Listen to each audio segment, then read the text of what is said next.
like raising your hand, right? Test, test, test, test. Oh.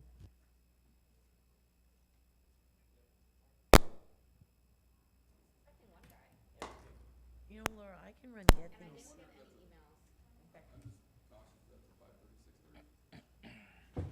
No, I told him 5:30. Yeah, I emailed him directly.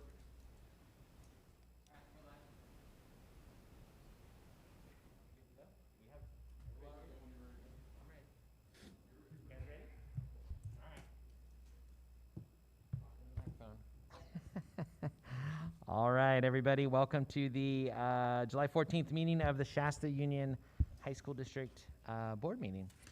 We're very excited to be here in person with some good social distancing in place and masks, and thank you everyone for being here. I'm going to ask Mr. Barricker, would you mind reading our mission and vision? Shoot. Sure. Our mission is to inspire and prepare every student to succeed in high school and beyond. Our board and staff are committed to excellent education through academics, the arts, athletics, and activities. Students gain the confidence and skills to adapt in their ever-changing world. Together with our families, we develop responsible members of the community. Our vision is educating every student for success. And of course, because we haven't been here in person in a while, thank you, Mr. Barricker, by the way, I forgot to do the pledge. So let's get up and do the pledge.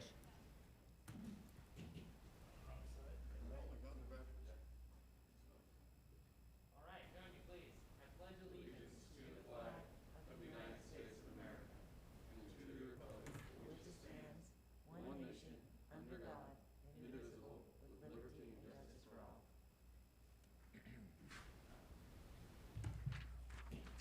That one's a little hard to do on Zoom, so it's nice to be here in person.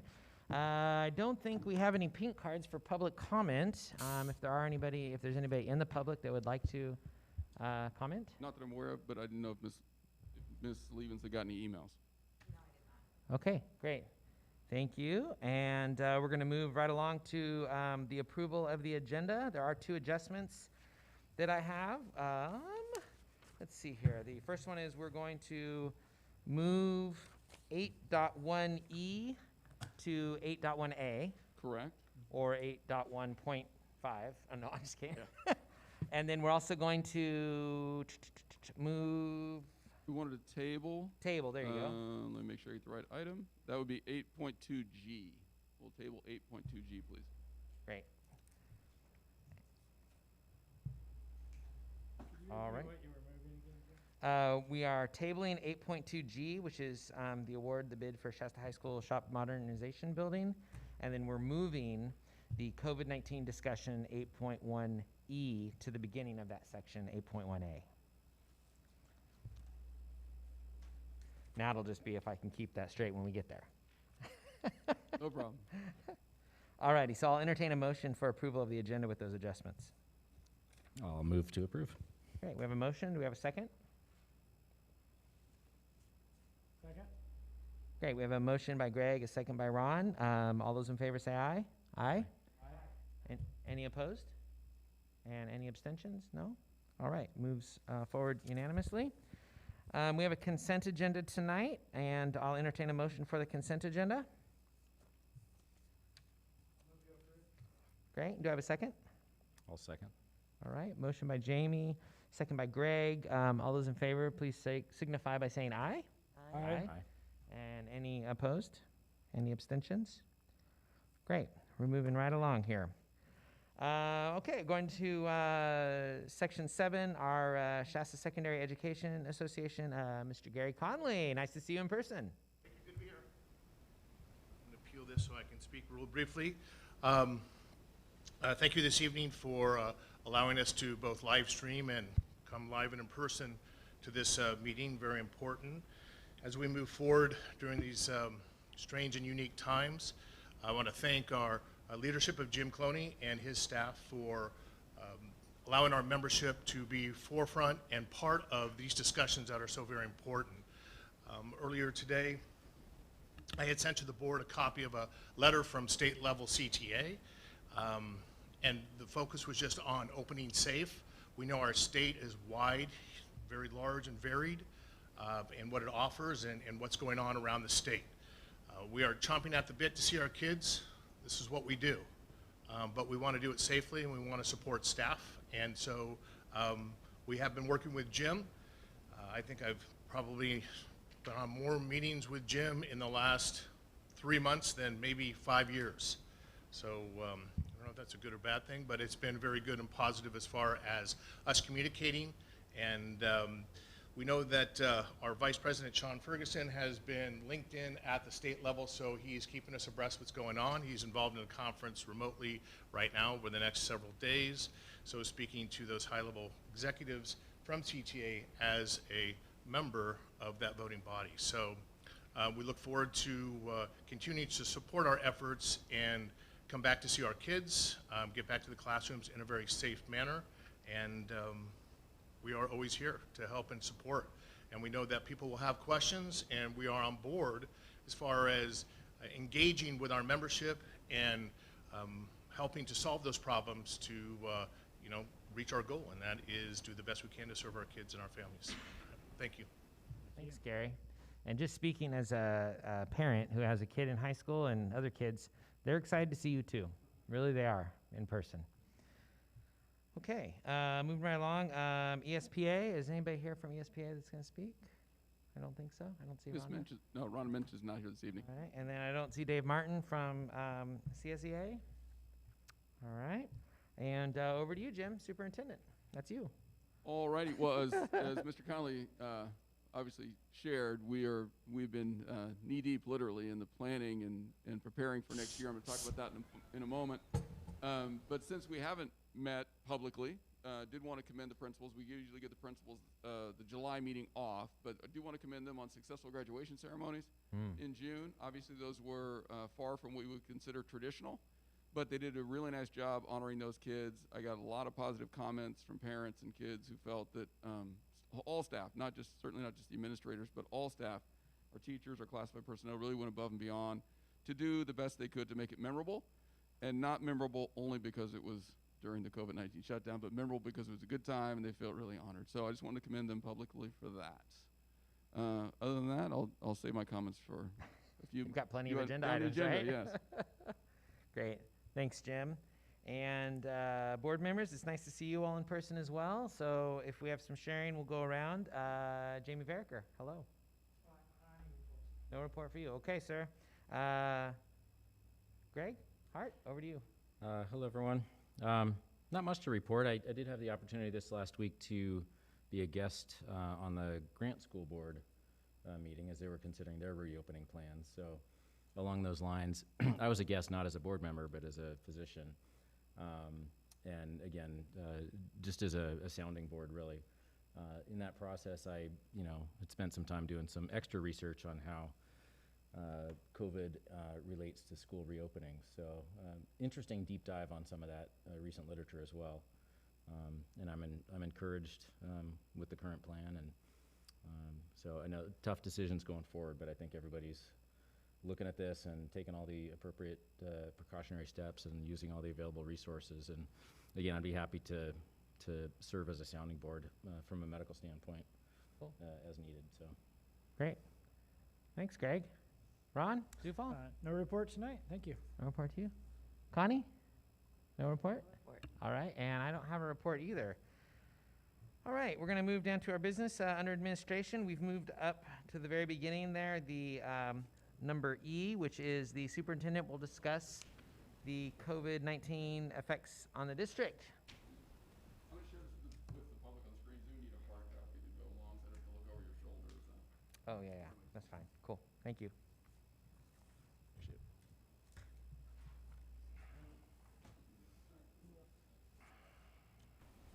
Get this thing going again.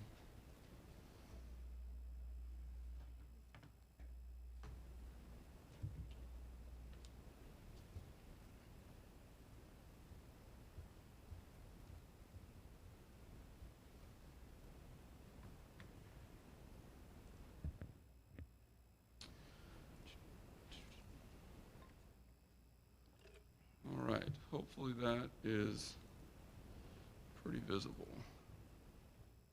Make it a little bigger.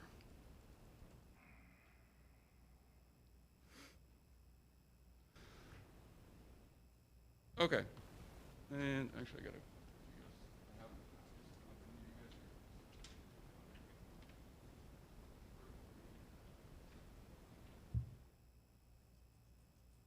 Okay, so what I'd like to address tonight is really the thoughts about the opening of the school year.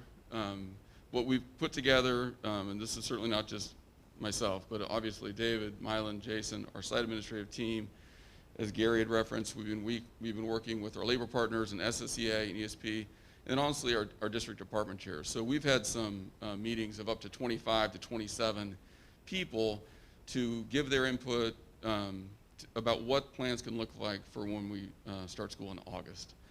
And I will say, just to get ahead of it, all people involved in these meetings are coming at it from a perspective of what can we do to get our kids back in class. Everyone knows the value of that. Our teachers are chomping at the bit to get back in seats. Quite honestly, that's what we do, and that is the lane we want to be in. So really it's a discussion focused on how we can make that happen, and certainly in a safe way and an effective way. So I don't want to read the entire narrative to you.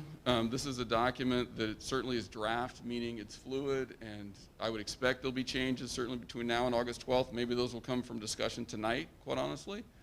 But I do, at the end of this presentation, have a recommendation, and I'm going to seek consensus on the board, or from the board moving forward, so we can start to work with our families about what school will look like. All right, so again, first paragraph really is just talking about some of the guidance documents we've been looking at, and those have varied from the highest level to the most local level.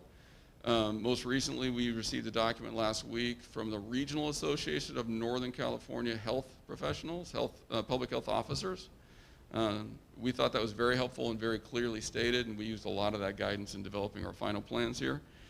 So similar to the California Governor's Office, we're looking at a phased plan, starting with phase 4 being the least restrictive and down to phase 1 being the most restrictive. And a big issue then is determination of which phase we'll be in, and that will be done in consultation with local public health, Shasta County Public Health, and based on local conditions. And in all likelihood, our schools may move between the phases at some point during the school year. And that, again, that'll be based on local conditions, our rate of infection, and how things are going locally. So next, talking about should a school have a confirmed case or multiple confirmed cases, the administration will reach out to county public health for guidance and engage and hopefully get their help in engaging in contact tracing to make informed decisions regarding our next steps. Confirmed cases can result in more restrictive measures until those cases have been effectively isolated and the threat of transmission throughout the school has been minimized. So really, the point in reading that to you is we just want people to understand that this is a fluid situation. We are going to seek all the data we can, seek with professional advice, and make informed decisions about the best way to move forward in a safe way. So in looking at the 4-phase plan, we looked at basically 5 areas, the first of which being the instructional model, how we would use transportation services, what sort of sanitization measures we need to put in place, what health screenings or wellness checks we can do, and then finally how food service would work. And I apologize, I think the hard copy I handed out was an earlier draft. This is a piece we added here at the bottom in bold, just to be clear that this discussion is focused on classroom instruction and getting students back in class, back in school. We know there are a lot of other issues to talk about, not the least of which is sports, extracurricular activities, clubs, but we really see classroom instruction as our essential duty, and we wanted to focus on that as our primary objective here. Obviously, we would love to add those other activities back in layers, but I would see those as separate conversations, and I can update the board on where we are with athletics at the end if you have questions. So moving into the instructional model, so one of the key topics to bring up too here in italics is that all of our instructional models are going to include assignments that students will need to complete for credits and will be graded in our traditional A through F system. I know the board's very aware that we had a long and detailed discussion when the shutdown first occurred about how to best move forward with grading. We made the decision as a district to go pass and incomplete only. I think that was in the best interest of our students. I think it did work out best. If I remember the data correctly, we had about 18% of the students receive at least one incomplete. I would be a lot more concerned if we had students getting Fs at that level. because those students now have the first 6 weeks of school to turn their incompletes into passing grades. So that's still a heavy lift. We'll be working on it the minute school starts. But having said that, all parties agree that we do need to get back into graded instruction. The last 3 months of the school year, we had to pivot very quickly. I don't think it was necessarily fair to students to expect that much of them when we hadn't spent much time on it ourselves. And quite honestly, we had equity issues between access to computers and online instruction and all those different issues. So I think if we do wind up in that phase, which would be distance learning again, we're still going to expect graded instruction from kids, just to get ahead of that. So instructional model phase 4 would be just a full return to school as we typically do it. You'll see this consistently throughout our plans. Phase 4 is really only going to be achieved when we see very, very low rates of transmission and or a vaccine, is the way we're looking at it.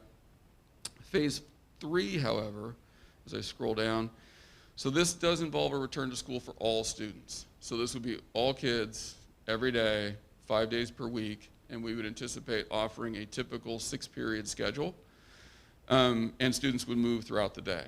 There have been some models where we try and keep students in a single cohort, meaning they would stay in one room and maybe teachers would come to them. We didn't find that very workable at the high school level. There's too much variation. You may have, Mr. Varick and I may have the same English class, but he has a biology class and I have an earth science class, and he may have a foreign language class and I have a band class. So there's really difficult to group kids where we could do that. And it would really probably, in my opinion, diminish the high school experience if we were forced to do that. So we don't feel cohorting is a possibility. However, and this is underlined, in order to begin this way, we believe firmly that it means all staff and students would be in face coverings all the time. Obviously, the board is doing a good job modeling that tonight. We realize that this is not going to be popular necessarily with all students, but we also feel it is, if it's the pathway that's going to get us back into 5 days of instruction, we feel it's a sacrifice we can make. So we'll be working with students directly on that. We're going to do a lot of education on that, and obviously encouragement, and our teachers will, of course, get behind that. And we're going to combine that with social distancing measures. Some of the social distancing measures in the different documents have varied widely. We're going to do the best we can. The Rancho document, that latest regional document, I think gives us the best advice. So examples of things we will do. Classroom desks will be in rows. So a lot of teachers currently like to use grouping of students, where you'll see 4 students in a group. They'll face each other. They'll do a lot of collaborative learning.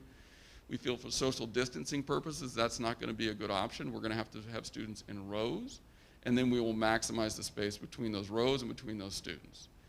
We're not putting a number on this intentionally, if that's a question. There's been various advice from 3 feet to 6 feet.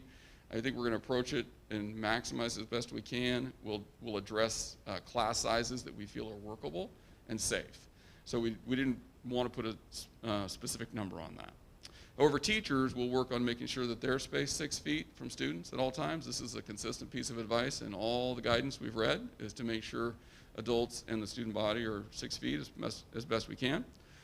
We've been going around the process of installing clear barriers in all the school offices. Most of us who've been in, grocery stores, home improvement stores, restaurants, you'll see that. So we're going to make sure our office staff is safe and protected with clear barriers. And I know Jason Rubin in HR is already working on that. We're going to reduce our bathroom capacities and make sure students don't loiter. We're going to reduce our cafeteria capacities so that students will not be allowed to have mass gatherings in there. We'll encourage them to eat outside.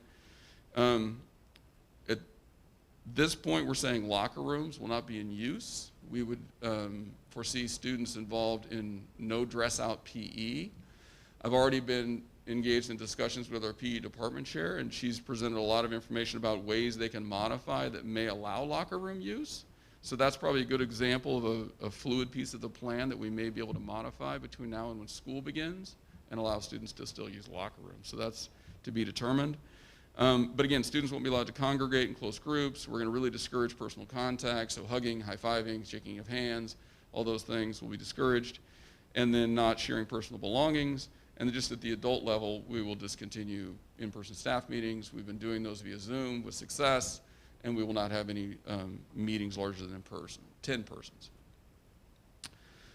So phase 2, though, is basically the change to blended learning. And again, this is widely talked about. I've been involved in various statewide meetings. There are districts in communities with higher infection rates that have already made the decision they're going to begin in blended learning. For us, our proposal as far as what blended learning would look like, and there are lots of ways to do this too, would be what we're referring to as the A-B schedule. So we'd have students on the A track attend classes on Monday and Thursday. So essentially half the student population would come. They would follow their traditional 6-period day. The other half of the students would come on the B schedule, which would be Tuesday and Friday. So they would be in session for 2 days. Wednesday we would leave aside, though, as a professional day for teachers to work on those distance learning activities with students who are not present. So in other words, we don't necessarily feel it's a great model that if we had teachers teaching 5 days per week with students rotating through those 5 days and only having half the student population, the expectation is you're providing distance learning activities for the other half with really no time during the instructional day to do it. So we feel this is the best way to make sure our staff's got the time and resources they need to provide high quality activities for those kids to do and high expectations for them to do. However, Wednesdays we also see as an opportunity as a day for some special populations to come in. So for instance, one of the programs we talked about was music. If we are in a blended schedule that has half the students present and half the students at home, maybe on Wednesdays the band instructor could have a full band day where kids come in for an hour or 2 hours. We do it in a socially distanced gymnasium or down on the field, and they can have a whole group instruction with 50, 60 kids. That, you know, some of our bands are that big. We also look at CTE programs, our fire science program, our culinary arts program, our robotics program, our medical careers program. We have a wide variety of programs that we would think Wednesdays would be a good day for them to potentially bring in for labs and those sort of activities. Could be science labs, could be a lot of things. So that would be a good day for flexible scheduling and individual student meeting. And that would all be done on basically teacher discretion or students' individual learning plans. We do recommend, though, even in a blended model, that students who are enrolled in some of our special education programs will continue to attend school 5 days a week, and they would be in a cohort group. So I'm referencing some of our special day class programs that are already quite a bit smaller by nature. They average anywhere from 10 to 12 students. We have a pretty high adult-student ratio in there, maybe 3 or 4 adults with 10 to 12 students. These are admittedly some of our most needy students, and they rely on the consistency of the school day very much. And so we would try to make sure that those students still had a continuity of learning and stayed in class 5 days per week. And I know our special ed folks, Rebecca Berg, Tim Calkins, they've already been engaging in discussions with our staff, our teaching staff on that. And to my knowledge, they're very supportive of that, and they understand the need for their kids to have consistency. So we would just have to work hard on the social distancing piece, the protective PPE, and all those issues. And then finally, all the social distancing measures utilized in phase 3 will be continued and expanded as necessary. There would just be half the students on campus in phase 2. And then phase 1, which is admittedly not the one that we desire, but it is a distance learning model with no students on campus. And then all of our instruction would either be completed online or with materials provided by students to take home. But I did want to reiterate the point that if we do wind up in a distance learning model, we would still expect graded instruction, and students have to earn those credits in order to graduate. So, before I move to the next topic, any questions from the board on those options in the instructional models? Sure. It's okay. Sean's out of order. What's the difference? And it's probably in there and I missed it. With phase 2, because this would actually help me sell whatever phase we land on.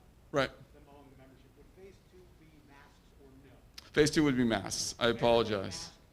Yes, and that is actually, Sean, I appreciate that's a great clarification. I would anticipate we would certainly still be or would include masks and face coverings required for phase 2. And I'm saying that from a standpoint of if phase 3 is in masks and we're allowed to do it based on local conditions, my assumption is local conditions have worsened to get to phase 2, and we would still want to be in masks. Okay. So yes.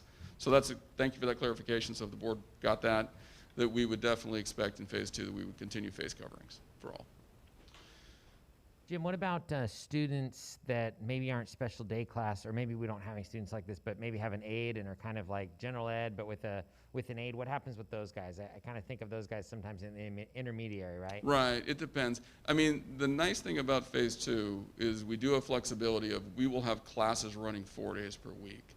And so when I talk about individual learning plans, we're really talking about if that IEP team meets together, and it would have to be an individual decision, but there may be a situation where the student needs 4 days a week. Now, we'd have to work with the schedule on that. The students you're describing are likely being served in resource programs, which usually is a period or 2 of their day. It's not their full day, but our resource teachers are their case carriers, and we would rely on them to help develop those plans. I would also think those are students who could attend on Wednesdays for specific tutoring in specific areas. May not be for the whole day, but they may come in and work with their resource teacher for an hour or 2 in a small group. But so again, that's kind of the flexibility that we'd have to have on Wednesdays and also just with individual learning plans. So, And good also question. another question, I assume that the discussions are also being talked about. I mean, you mentioned at the beginning that we may bounce between these phases over the Right. year. So when we're teaching, we won't have such a hard turn like we did, at the end of the year. Right. Before, we're putting things online, we're making things able to be tweaked hopefully quickly. Right. Is that kind of Well, I discussion know, as so one of well? the, so phase 2 in blended learning is the area that we need to do the most preparation for. Phase 4 obviously is typical. Phase 3, really from an instructional standpoint, students are in front of you 5 days. It's very similar, if not the same, to what we typically do. Phase 2 is not. Phase 2 is more similar to distance learning than actual in some cases. So, and I didn't bring this for you this evening. We can certainly report out on it in August, but Mylan, in his leadership, has been working with our instructional coaches on developing our professional development activities for the first 2 work days of the year. School is slated to begin on August 12th. We're not varying from that. We are still targeting August 12th as our start date. Teachers work the 10th and 11th, and Mylan and our teaching staff have put together a full 2-day program where teachers are, A, being given time to help do lesson preparation, but then B, training in all the tools around blended learning, whether that be the Google Suite or blended classroom, flipped classroom ideas. And so we're really just kind of mining the gold internally for that. We have some people who have done a lot of research and a lot of work on that, and we're going to try and share that among the staff. Because you're right, if we are moving between phases, the quicker and more efficiently we can do that, the better. I wouldn't expect it's going to be on a dime. I mean, if we, for whatever reason on a Wednesday, realize that, oh no, this is not working, we need to make a change, we may say Thursday is a dead day and not have students at all, and then get into blended on Friday or the following Monday. We'll have some transition time, would be my guess, but it will certainly be as short as we can possibly make it. Cool, So. thank you. I got a question for you as well, a couple questions. First of all, I want to say, overall, I love this. I think it's detailed enough and specific enough to be a useful document and flexible enough to be able to work with. So Right. that's good, and it's quite consistent with my understanding of recommendations from the state and also nationwide and what other states and school districts are doing. At risk of maybe getting into the weeds, It's okay. a couple of questions that come up are, what about students or parents who refuse masking? Right. What kind of flexibility is there for, say, mask breaks or, students that aren't able to comply, that sort of thing? Well, two answers, I guess. So the first of which, and this is something that I maybe should have led with, but I'll definitely close with, is we do plan to offer a robust independent study program. So there are some models out there, and I've done a lot of research in other districts and reading it, and they're not hard to find. They're on the web. Everyone knows what other people are doing. So there are some districts that they're considering sort of the third option. So these models involve what it would look like to be enrolled at Shasta High. Whether we're phase 3, 4, 2, 1, you're enrolled at Shasta High. Our other option, and I know we're going to talk about literally a name change this evening, so we have an independent study school that we have been working, not ironically, over the last couple of years to really make a robust program, college preparatory, provide athletics and music programs and CT programs to those students. So honestly, one of the motivations behind having the conversation with the board this evening, hopefully having consensus on where we're going, and then getting it out into our public and our families this week, is so that they can make informed decisions. So if there's a family who says, okay, you're going to do this, and that's not going to work for me, for whatever reason, then we definitely want to be there to offer them an independent study program that may be more to their liking. But what we're not doing is this middle option where a student could stay, okay, I'm enrolled at Shasta, and I want to do distance learning and stay enrolled at Shasta. And I'll speak for myself personally. I don't think that's a good instructional model for students because I don't think we did a great job the last 3 months with it. And also I don't necessarily think it's a great instructional model for our teachers because if I'm that teacher and I've got, you know, my English classes and my 150 kids, but if I have 20 in distance learning and 130 coming to see me every day, that's a very difficult chore in terms of education, especially in terms of a level playing field.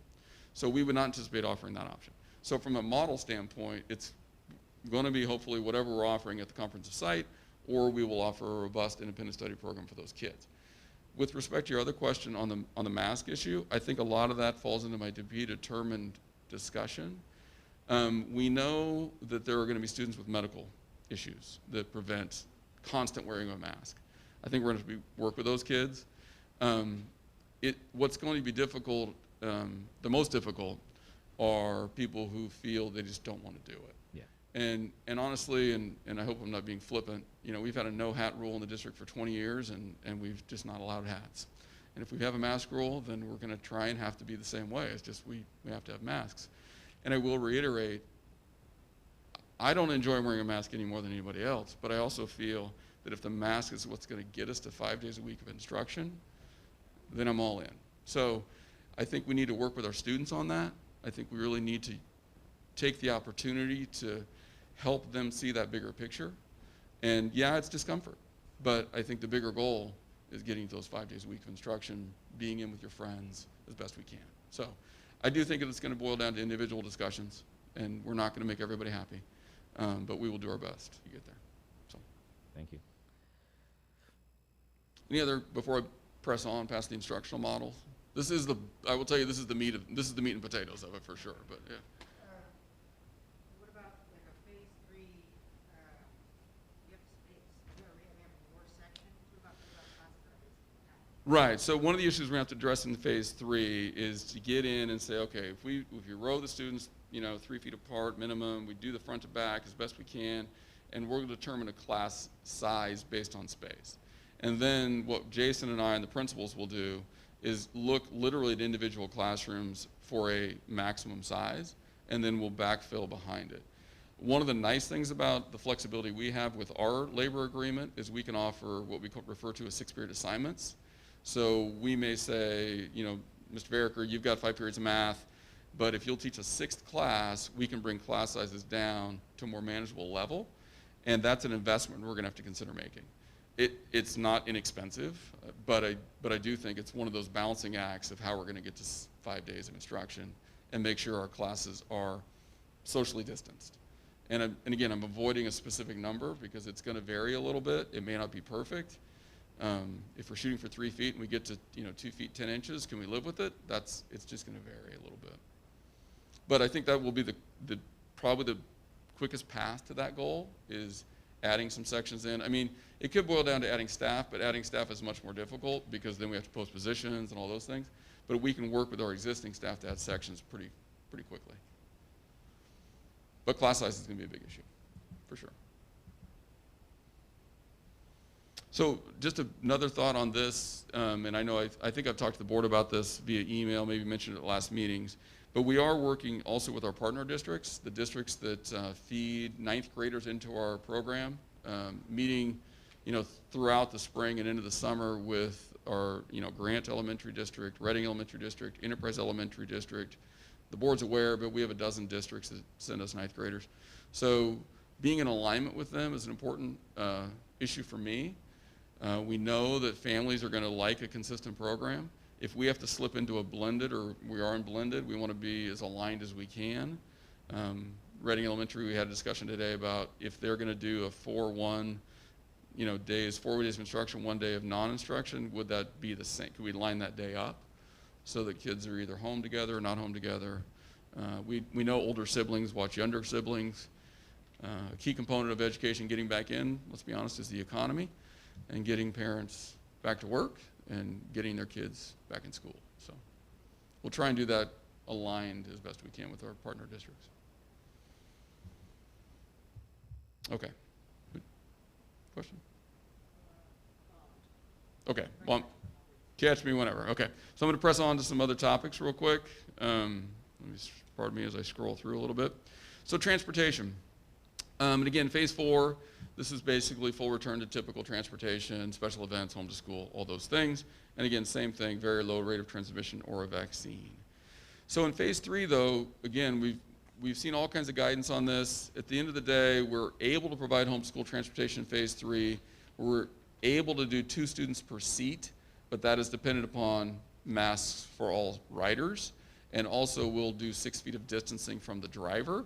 And then we'll also work with our drivers that they'll perform wellness checks. We're going to talk about wellness checks in a moment, but we will work with them to perform wellness checks as students enter the bus. So obviously, if we do have a student who's showing some symptoms or maybe, you know, decided after they left the house that they weren't feeling well or whatever, we will try and catch that at its early as possible stage and, you know, hopefully not transport that student to school ill. So we'll work with them. And that may include temperature checks. We do have no-touch thermometers. You've seen them. You point to the forehead, and it gives you a reading. So we're going to work with our CSEA partners on that. And then also our drivers will be sanitizing buses between groups of riders. And they will be trained, given the right equipment and spray, and can be done pretty quickly. Phase 2 is really the same, but again, we would expect the bus capacities to be reduced by half because we're only having half the students come to school. And then we would in turn have kids sit 1 to a seat to give us more distancing. And then in phase 1, there would be no home to school transportation because we would not be having students report to campus. So that's the basic plan there. Sanitization. So this is a huge issue for everybody. Obviously, it's a key part of slowing the spread. But phase 4, we'd be in typical cleaning protocols with our custodial staff and how they typically clean the schools. Phase 3, we would definitely look at enhanced sanitation protocols, and these would include but not limited to, because quite honestly, this is an evolving area too. And I just reiterated this would involve face coverings for all staff and students. Our custodial staff will use the EPA-approved products and sanitize the classrooms on a nightly basis. Something not included here, and credit to Jason Rubin for doing some research. What we have on order is basically it's electric, it plugs in, and it's a fogger. And so the expectation is simply by walking through a room, the machine will be able to emit a fine mist. It's going to be atomized so the droplets are small enough that it will not affect technology, so it's not going to ruin the computer keyboard or the Chromebook. And it's sprayed on and then allowed to sit and dry. So there's no wiping. So we expect our custodians can be much more efficient using that kind of technology and sanitize all of our rooms on a nightly basis. Because our custodians are stretched thin. I mean, we basically have 4 swing shift and 1 day custodian at each of our comprehensive sites, and there's a lot of area to cover. So we feel by giving probably 1 or 2 of we're calling them the foggers, for them to use, they can get through the campus a lot quicker and do a better job of sanitizing the campus. So that's a key component. We're also working with teachers who have completed what is referred to as the DPR 104 training. I know that's really technical, but basically the way the ed code works now, in order for staff to use approved products, they have to have a specific training. Jason has pushed it out. It's about a 45-minute online training. I think we have like 60 or 70% of our staff who've already completed it. So those who have done that, we can provide them the products and they can do sanitization in their room or in their work area, high touch points, door handles, those sorts of things. We're going to provide hand sanitizer in every classroom for staff and students. I know we have gallons and gallons of that on order. And we will encourage frequent hand washing. Again, we talked about cafeterias. We're going to sanitize them daily and throughout the day. Our classrooms will be opened up with as much fresh air as possible. And then also we'll change our ventilation filters on a regular basis. So again, trying to move that air, getting it in there. And then another piece that we've talked about is how to make sure our students are provided individual use materials as much as possible so they're not sharing materials. And then, or if they do have to share materials, we have to be able to sanitize between uses. So for instance, Chromebooks. When we pivoted to distance learning in the spring, we immediately pushed out a lot of Chromebooks, literally hundreds of Chromebooks to our kids. What we've done up to that point, though, is provided classroom sets. The philosophy we had had is if each teacher, and we were working toward each teacher having their own set of Chromebooks, students would use them during the class, they'd put them back. We've experienced far less breakage, loss, theft, all those things in that model. So we would have preferred to stay with that plan, but in the new world, if we're not able to share materials, then we are going back to the idea of issuing individual Chromebooks. We do have enough technology in the district to do that. We'll see how that goes in terms of loss and breakage. So we may have to reinvest in some things, but our IT folks are ready to do that, and we'll go down that road when school starts. Students will be allowed to use their own device, though. If students have their own laptop or iPad that they bring to school, they log into our network, we're going to allow that as well. So really, phase 2 is all the same protocols, expanded as necessary, but again with half the student population. And then phase 1, not too relevant, as no students will be on campus, but we would sanitize the campus and then probably close down sections for use by anybody, so that would prevent contamination and having to re-sanitize. So. All right, so let's talk a little bit about health screenings and wellness checks. And again, this is a key piece of most of the guidance out there as we engage in this process. And again, phase 4 is just typical advice for, parents and sick kids and sick staff that you want to stay home when you don't feel well. But in phase 3, we would do enhanced health screenings and wellness checks to be performed by parents and school staff before school and during the school day.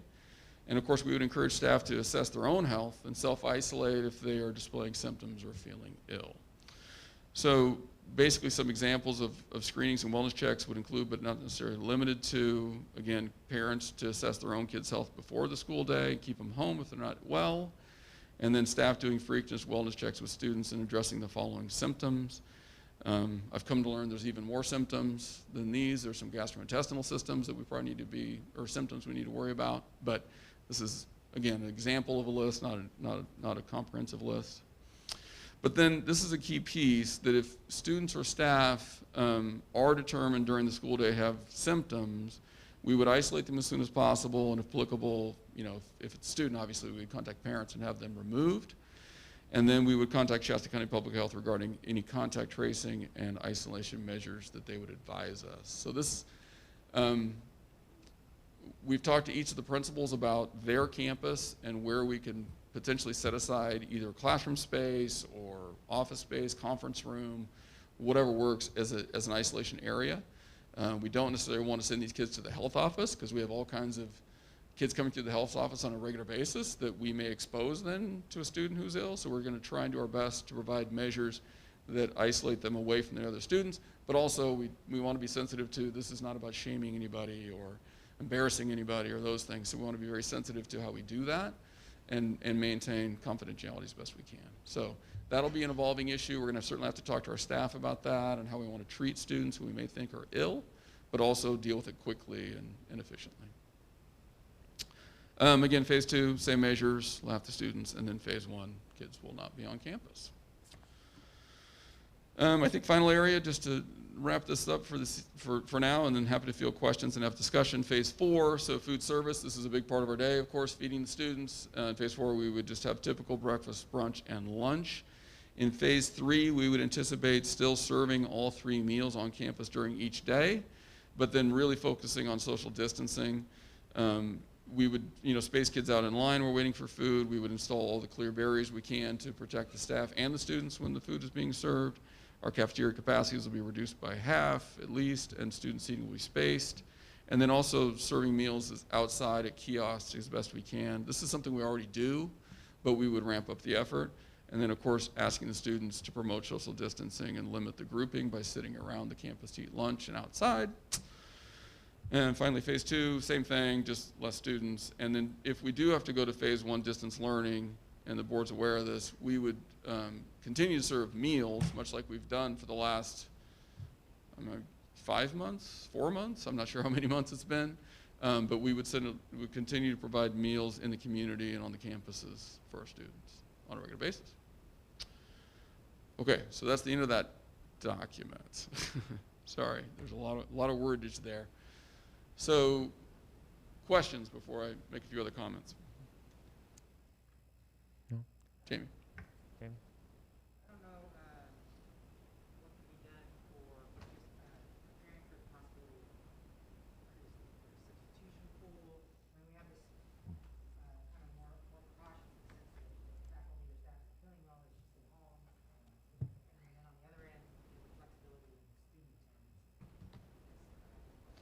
Yeah, I mean, so for those of you who didn't hear it, the question is what can we do in preparation for an increased substitute pool for teaching staff? And it's a legitimate concern. Obviously, we'd like to work with our local universities, our teacher training programs. If students are if they're in a student teaching program, can we get them certified to be a sub, that sort of thing. I will be honest, substitute pool has been an issue over the last 3 to 4 years, if not more. We may have to look at some difficult things in terms of the compensation, enticing people to come into those roles. But it is going to be a difficult chore. Even made more difficult at the high school level, because if we are looking at a long-term situation, we certainly want someone with the appropriate credential. If one of our math teachers, or Sean's a foreign language teacher, someone who can come in and pick up that curriculum and have the appropriate skill set to do it. So there's no short answer for that. I think it would be doing the best we can to develop an interest in the community, whether that's retired teachers who have been retired long enough that they can come back and help us. But we'd really have to do probably almost a PSA, a public service announcement, to get out there like we need some folks to come in and help. So, but that's a concern.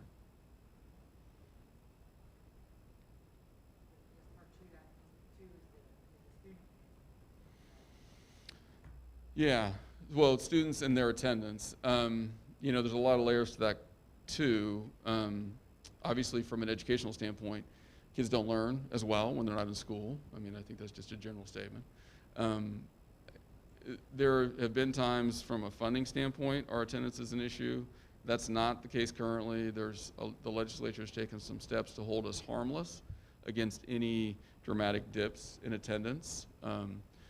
David's going to speak about the budget, and the budget's got its own set of concerns, don't get me wrong, but one of those going into 2021 is not a huge drop in enrollment. We have some protection from that. Conversely, though, we actually are projecting some growth, and right now the legislature is not allowing for that. So we're a little concerned, honest, about the other side of it, is that if we do experience the growth we project, and if we offer a high-quality program, there's no reason we shouldn't. We may not see the benefits of that in terms of revenue. So that's an issue that's being, I know, worked on at the state level, but has not been resolved. But yeah, I think too, and reiterate what I shared earlier about, if we've got to be ready to capture kids and offer them programs that work for them without them leaving the district, quite honestly. And we want to be prepared for that, flexible around those things, and work with our students and families, because we want to attract the best, highest quality students we can and offer them a great program. So, Great. So let me touch on just athletics real quick, because I know it's often, I get that question a lot. What do we think about sports? So as far as the update goes, if you may have followed this in the media, but the state community colleges came out and made a decision as far as their athletic programs, and essentially everything is being pushed to the spring. They're delaying the start of all their athletic programs from the fall to January 1st at the earliest, and some of them even later than that. We knew that the community colleges were going to make an announcement. The early indication was they were going to make an announcement no later than July 17th, this Friday.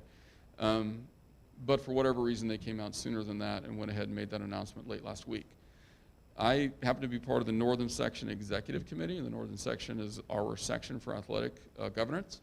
And we have a meeting on Friday the 17th, ironically, to talk about what the options are. I do know from information I've received from state CIF is the directive to have state playoffs is they're going to need county public health officers to approve those competitions, and they are looking to sections to get that same level of approval to have section playoffs.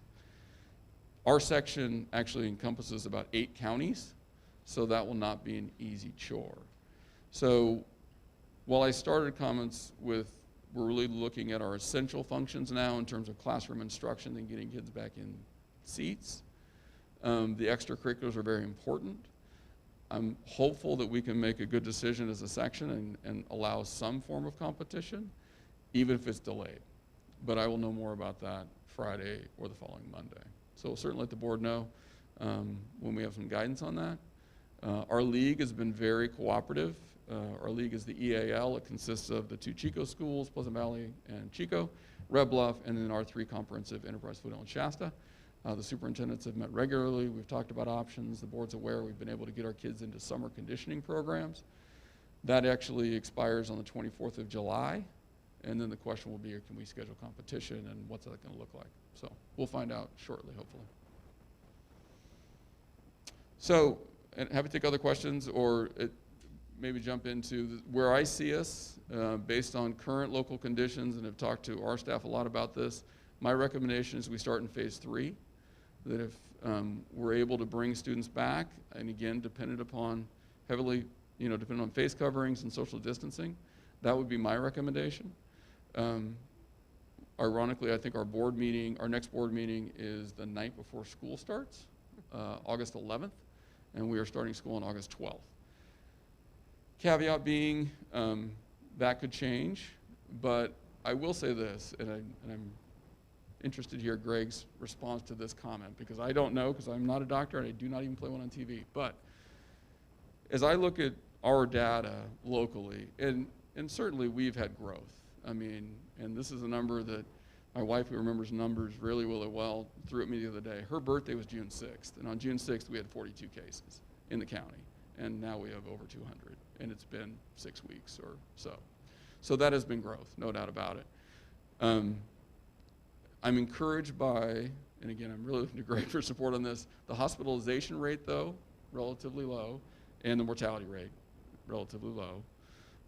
But the other part of it is I look at the growth, and I know Greg shared some things with the board when this really first started about the curve and exponential growth, is if we look at it, we have 8 cases, then we have 6, then we have 11, and we have 4. It bounces along, and it goes up the total goes up every day, but it appears to me it's growing incrementally, not exponentially. It's not 6, 12, 24, 48, 96. It's 8, 7, 11, 12, 4, all over. To me, that's encouraging, although I don't know if it's scientifically sound, to be honest.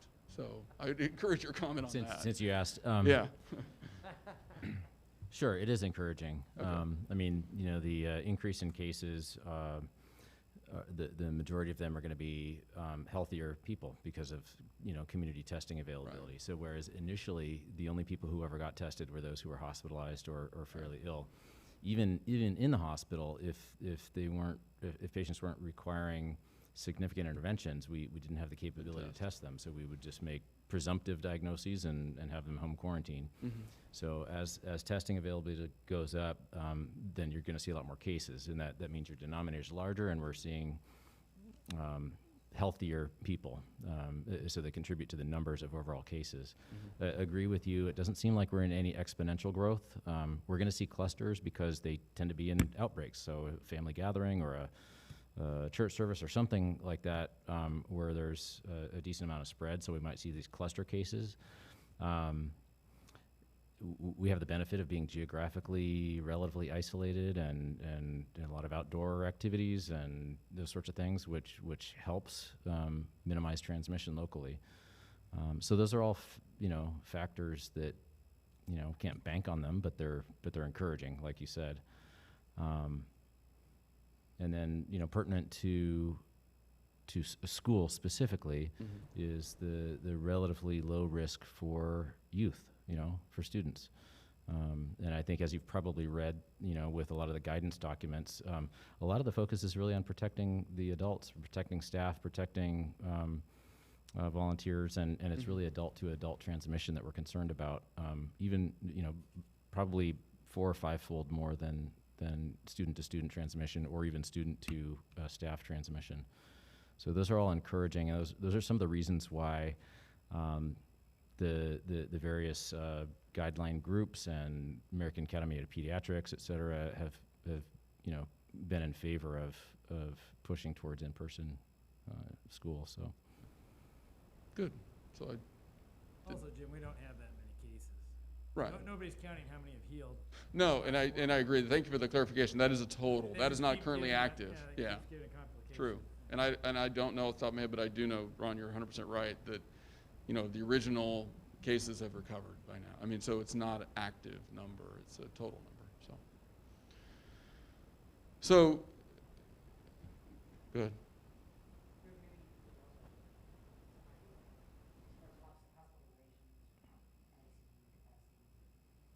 How quickly in our county can that change? How is it now? How quickly can that change because of our size? It can change quickly. Mhm. I can speak to Mercy specifically. I know when we get a couple of patients in the ICU, it really throws a wrench in operations. The hospital, non-COVID, is already, operating at near capacity. So when you add hospitalized patients who require isolation, single rooms, et cetera, and then the other side of that is, just like you were talking about here, when you get staff who may be exposed or sick and they have to stay home, same thing at the hospitals. That's part of the problem is if you have an exposure, you've now got 50 or 100 people exposed, and you have to do all the contact tracing, and some staff have to go home and be quarantined. So it's lack of physical capacity, but it's also a lack of staff to care for people. And so it is quite tenuous, to be honest, even with a relatively low number of cases. And we have, just like others, we have surge plans and what to do in dire situations. But it's not anything that we want to see. We're talking about moving into administrative rooms for taking care of patients, that sort of thing. Right. So, I mean, we're in a good situation now, but definitely worried about big surges. No, and again, I think on the heels of that, administratively, we would recommend, and I think I speak for our entire reopening group, that we would like to start in phase 3. That would be our plan, to start in phase 3. We would like to get that out, again, as I said earlier, to our families and students so they understand the options, they understand what those requirements, restrictions, if you want to call them that, would look like. If they're not interested in that, then we certainly want to be available to them to look at other options, whether it's independent study, something like those lines. But I think the sooner we're able to begin working on that, the better. However, huge caveat, asterisk, phase 2 is there for a reason. And if it looks like we're not able to safely open in phase 3, then we may slip into phase 2. One of our staff asked me today, I saw him earlier, and said, well, could that mean this school could be 3 and this school could be 2? And I would say yes. We do share students. We have some CTE programs where students move from school to school. We do some different things. However, if we can keep the bulk of the district in phase 3 and have a smaller program go to phase 2, then I would certainly advocate for that. The other side is, and I've been asked, well, what would cause us to go from 3 to 2? And it's not a simple answer, and I don't think it's a straight line. Could one confirmed case cause us to go from 3 to 2? I would have to say yes, depending on who that person was, their level of exposure, the number of people they may have had contact with. But the flip side is we may have 3 or 4 cases confirmed that don't cause us to go into phase 2, depending again on who they are and their involvement in the district and that sort of thing. So I know that's vague, but I think it's probably our best place to be in order to make the best decisions we can to stay open as best we can. So Jim, I think the word you're looking for is flexible. flexible would be a good one, yes. Flexibility is a key. So Jim, I know this isn't an action item, but you're kind of looking for consensus. I am looking from for us, and consensus, do you feel like you yeah. have consensus to phase 3 with us, or? Well, does I guess I should say more anybody have- plainly, is anyone opposed to the same team? idea Yeah. of opening in phase 3 at this point? And the people I work closely with will laugh because I do this all the time. At 6:30 on Tuesday evening, or whatever time it is, that's what I would recommend. Now, you talk to me tomorrow at noon, depending on local conditions, it Yep. could change. But I do think that's where I would certainly like to start. And Jim, before we Okay. go too much further into discussion, Yep. can you just, for the education of the audience and anybody who might be listening on live stream, explain where your input's coming from? A lot of parents and people in the community are coming to me making it sound like this is just a superintendent decision. Right. And it's really not. There's pressure from so many different areas. Could you elaborate a little bit on that so people have Well- an understanding of Sure. who the board, who the district, who the schools have to respond to? Well, so it's a lot of stakeholders, clearly, and some of those stakeholders are talking to you. Those are our parents, our kids. our staff, huge stakeholders in this issue, the board themselves, the admin team, and then the other districts in Shasta County trying to be, as a collective, working together. And then we get beyond the districts and into local public health, the state public health office, and of course even through the governor and the California Department of Ed, the state superintendent of instruction. So we're trying to work with all of those different stakeholders in providing the best program we can. And then separate from all of those people who have direct contact, there are other groups that have less direct, but the Chamber of Commerce, our local business community, City Council.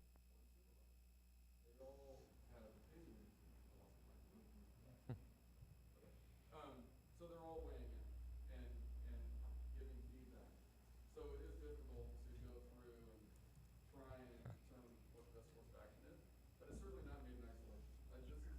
And I think Gary mentioned the number of meetings he and I or other people have had over the last 3 to 6 months. Well, while you're getting a new battery there. Low? Might be low battery. I talked too much, I broke it. Is that working? No. But what I've seen, Hello. Jim, in my industry, for example, it seems like whether it's city, county, state, federal, they all want to be the one that's in charge, and they're giving us different guidance, different direction. And that's so absolutely true. it's really hard to formulate a plan on how to run a business, or in this case, a school district, given different instructions from different agencies. So I hope everybody will be patient and understand that, you know. Some of the advice is competing, but honestly, I got a mic. There we go. Some of that advice is competing, and some of it is consistent. But again, it's all about synthesizing it the best we can. Yeah, and I just to comment as well, you know, I've had some conversations with Jim about different things, and what I love about our school district, I think, is that at every level we're thinking about how it impacts everything, not just our schools, right? It impacts our communities, our, kind of like you said, you know, our economy, our healthcare workers being able to go to work because their kids are being taught, our teachers being able to go to work because their kids are able to go to school. Right. And so I think that's the best part, right? We're looking at it as a community, not just as this is what's good for one school or one school district. We're even looking at talking with our feeder schools and you know, sharing best practices and best ideas and stuff. So that's very encouraging to me because it means we're taking this on as a community, not just as an individual, and that's what's going to solve it. And I just want to, Jim, thank you, and Mike and all you guys for all the work you've put into this. I mean, I know it's summertime, and you guys are probably working harder than you ever have. I'm really in support of this. I mean, I think that the science at this point tells us the kids are fine, the kids are safe. So our focus has to be on staff. Okay. You know, and keeping staff safe, because it looks like kids just don't even have the right receptors yet to get the COVID. So I think it's important they be back in school. Okay. So I really appreciate all the work that you've all put into this. This is certainly not a one-man show. No, God, I wish it were. No. Yeah, I know. Be a lot easier. So to summarize, it looks like we're headed towards phase 3 type opening Unless something dramatically changes, and I say dramatically, but I mean, for instance, and that's why I appreciate Greg's comments about the growth and how we're moving along as a community. So I think it'd be naive to say, well, we'll be in phase 3 as long as nothing changes from today. Well, there'll be growth, I would assume, from today. But if we continue, and what I'm describing is that incremental growth versus exponential growth, then I would still stay confident that we can open as phase 3. So. And what do you need from us? So really, just as Joe had said, it's really just a discussion topic. This is not an action item for the board. It's more of a consensus, and really I'm looking for, you know, feedback, which I appreciate it all, and also a generalized consensus on where we're going to at least start. Again, with that big caveat that these 4 phases, I think we're going to be living with for a little while, and we may move between them, but barring a significant change, I would anticipate we'd start in phase 3, and we're certainly going to try and stay there as long as we can, if not get to phase 4. So. Great. Okay. Yep, All right. I'm Thanks, with you. Jim. And I think, you know, by the amount of planning, and hopefully the community is watching and seeing this, that they can have solace that if we do jump between phases, we're prepared for that. And It should give you some, some semblance of normalcy that Right. that's going to be okay. Well, and We're- also, we're prepared for that. right, and again, just to be clear, and for those who are watching, especially staff, we don't have every I dotted and T crossed. I'm not saying we do, and it seems like every day something will come up in discussion like, oh, well, we hadn't thought of that, so let's plan for that. So those things will continue to happen, and maybe happen at even an accelerated rate if we go out and say, this is what we're doing. Well, oh my gosh, what about this, and this? I'm confident we can work through that stuff. I know that we will put enough effort into it to make plans workable, but there'll be issues that come up, and I welcome that. If you have a question or feedback, ask it, and we'll do the best we can to put it together. So, Great. okay, thank you. All right. Thank you. All right. Thank you, team. We're going to move right along to 8.1, the original A, which is update on student expulsions from 2019-2020, informational. Is that you again, Jim? Or is that Mylan? Student expulsions update. No, it's okay. It's cool. Loud. Hello?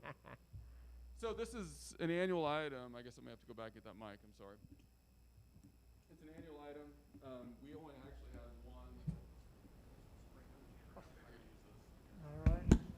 And I apologize, I don't have the agenda in front of me now, but I believe we just had one student expulsion this year. The board might recall that we actually shifted away from the expulsion process in a lot of cases into involuntary transfers, and we did that with a lot of success this year. So we're proud of the fact we just had the one expulsion, and I will say, and I think we're going to discuss it later, even in closed session, that student did exceedingly well in the placement, and we're going to discuss readmittance for that student later on. So, okay. Great. We'll go over there. I'll take this with, I guess. Okay. So unless there are questions on that. Are there any questions? No? Okay. Great. We'll move on to 8.1, letter B, which is the board's discussion of the self-evaluation that we do annually. Is that correct? Correct. Sounds right. Yeah. And I think Laura pushed this out today. You should have a color copy. I'm not sure if she sent it to you, but individually. So typically, what the board will do is review it, discuss areas of potential growth or any areas you'd like to focus on. If there are areas where the board feels they need more training or education or information, then we can certainly note those and develop plans moving forward. Great. Board, thoughts about this, and who wants to jump in? If I could comment. Also, I'll admit it was my tardiness that got this out late. So, Laura, if you call me out specifically, thank you, Laura. I was an unnamed person to give the data. But I think in looking at it, it's encouraging that it's consistent. Kind of what each board member thinks is going on as far as strengths and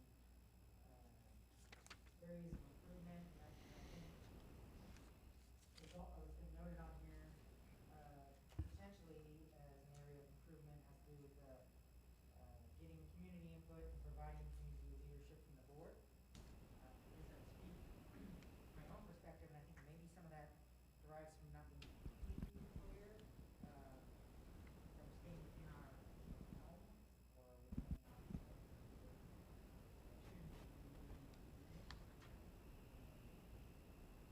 what functions it is, and not wanting to exceed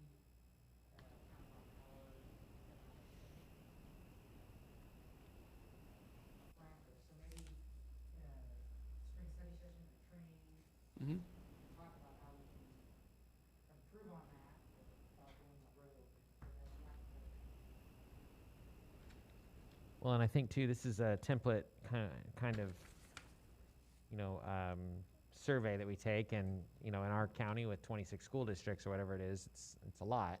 So some of that leadership, could be your next door neighbors in a totally different school district, and so it makes it a little more tricky versus LA Unified, where everybody is in the same school district. So, but I agree with you. I think there's a lot of opportunity there, and I think that's a good idea for a spring study session. I think, Joe, one of the things I learned in our governance courses we've taken is that a lot of school districts are in a little different situation than we are, where they can collaborate more. Might be several high school, districts within the geographic area where we don't have quite the same relationships there. So. Right. Yeah, I concur with what you're saying. Maybe the construct of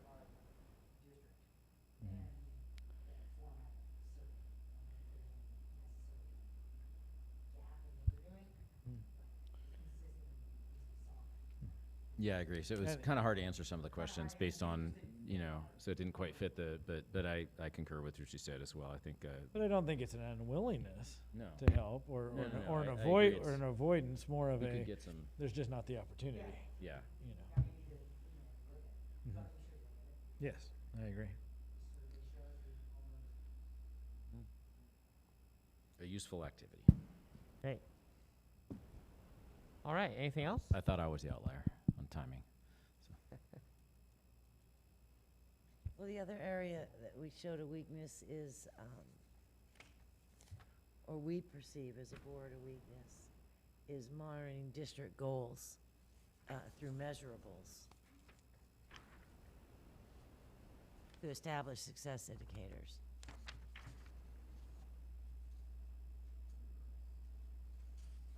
Last page, under 49. accountability, 49. Q49.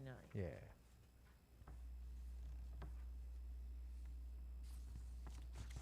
Yeah, I found that one interesting. I feel like we,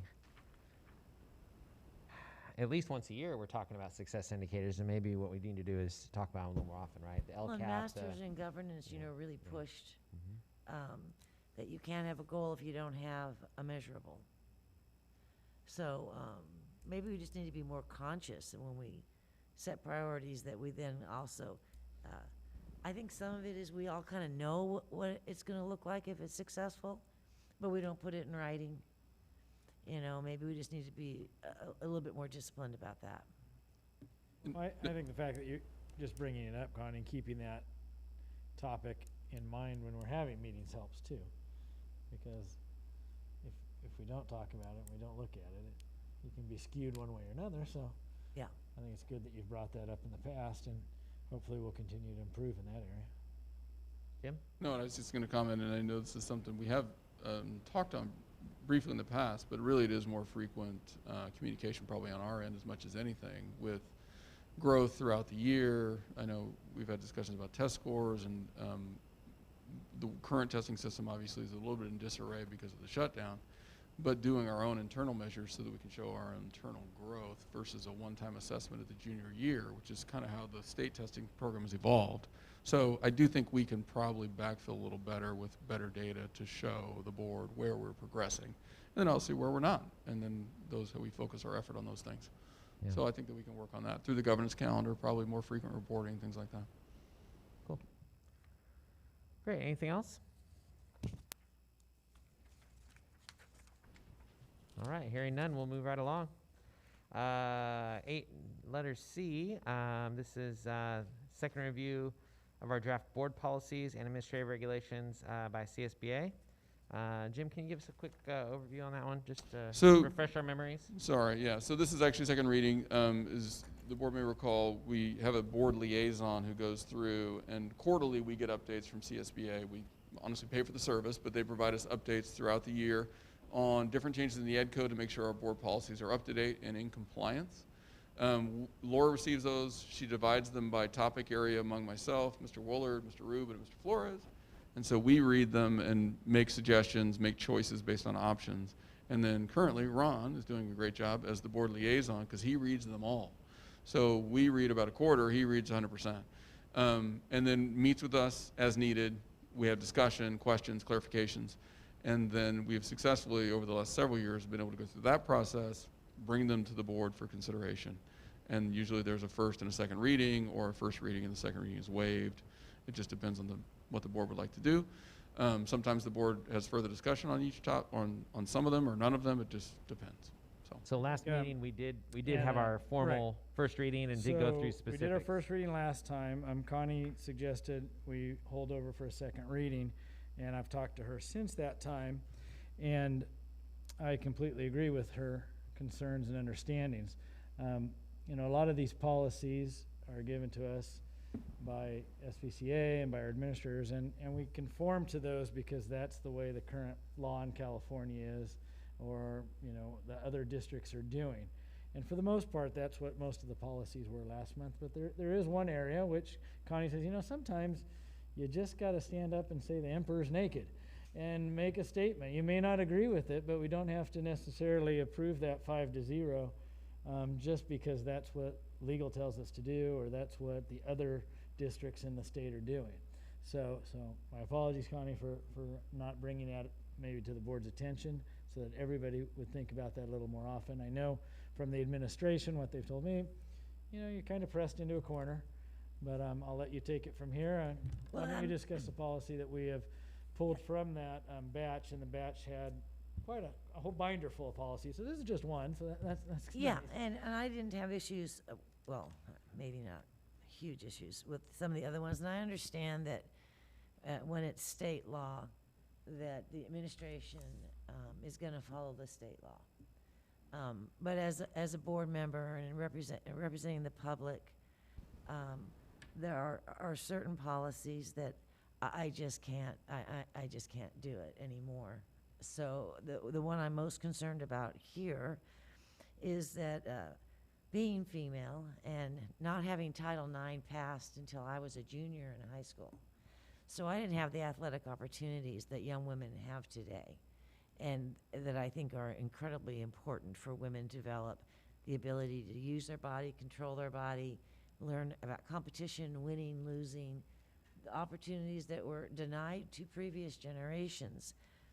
Now, on this regulation, 5145.3, they're indicating that if an individual who was a boy at birth, was a male at birth,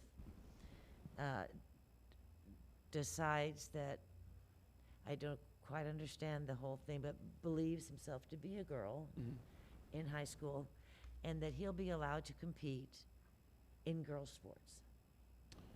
And my position is no. I mean, no. No, yeah.